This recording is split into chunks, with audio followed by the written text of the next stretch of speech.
क्या राजस्थान की राजनीति में सिर्फ 11 ओबीसी जातियों का ही दबदबा है? आखिर बाढ़ जातियों में से बाकी समाज क्यों पीछे रह गया? ओबीसी आयोग की 900 पन्नों की रिपोर्ट ने कई बड़े सवाल खड़े कर दिए हैं। राजस्थान में ओबीसी राजनीतिक प्रतिनिधित्व को लेकर एक बड़ी रिपोर्ट सामने आई है। राजस्थान ओबीसी राजनीतिक प्रतिनिधित्व आयोग ने मुख्यमंत्री भजनलाल शर्मा को करीब 900 पन्नों की विस्तृत रिपोर्ट सौंप दी है। इस रिपोर्ट में दावा किया गया है कि बाढ़ में ओबीसी जातियों में से सिर्फ 11 जातियों का ही राजनीति में सबसे ज्यादा प्रतिनिधित्व है। आयोग के अनुसार इन 11 जातियों के 1000 से अधिक लोग अब तक चुनाव जीतकर जनप्रतिनिधि बने हैं या राजनीति में प्रभावशाली भूमिका निभा चुके हैं। वहीं बाकी अधिकांश ओबीसी जातियों को राजनीतिक भागीदारी बेहद सीमित मिली है।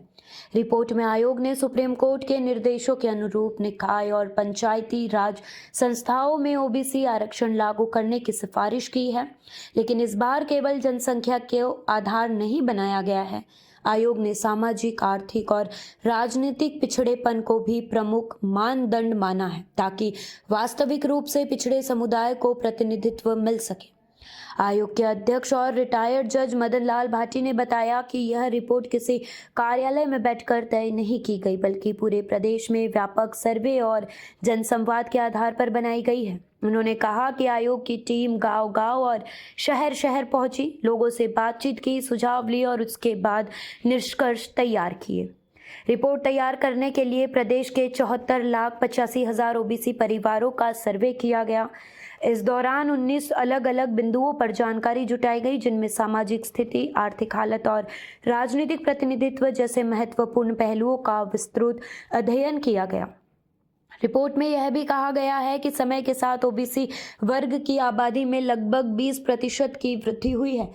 ऐसे में आरक्षण और राजनीतिक भागीदारी की व्यवस्था भी नए आंकड़ों और वास्तविक परिस्थितियों के अनुरूप होनी चाहिए। आयोग का कहना है कि उसकी कोशिश है कि भविष्य में केवल कुछ चुनिंदा जातियों तक राजनीति अवसर सीमित न रहे, बल्कि ओबीसी वर्ग की सभी बानवे जातियों को समान अवसर और उचित प्रतिनिधित्व मिल सके। अब इस रिपोर्ट पर अंतिम फैसला राज्य सरकार को लेना है। यदि सरकार आयोग की सिफारिश को लागू करती है तो राजस्थान में निकाय और पंचायत चुनाव में ओबीसी आरक्षण की व्यवस्था और राजनीतिक प्रतिनिधित्व का स्वरूप बदल सकता है। आने वाले दिनों में सरकार इस रिपोर्ट पर क्या निर्णय लेती है, इस पर पूरे प्रदेश की नजर बनी रहेगी।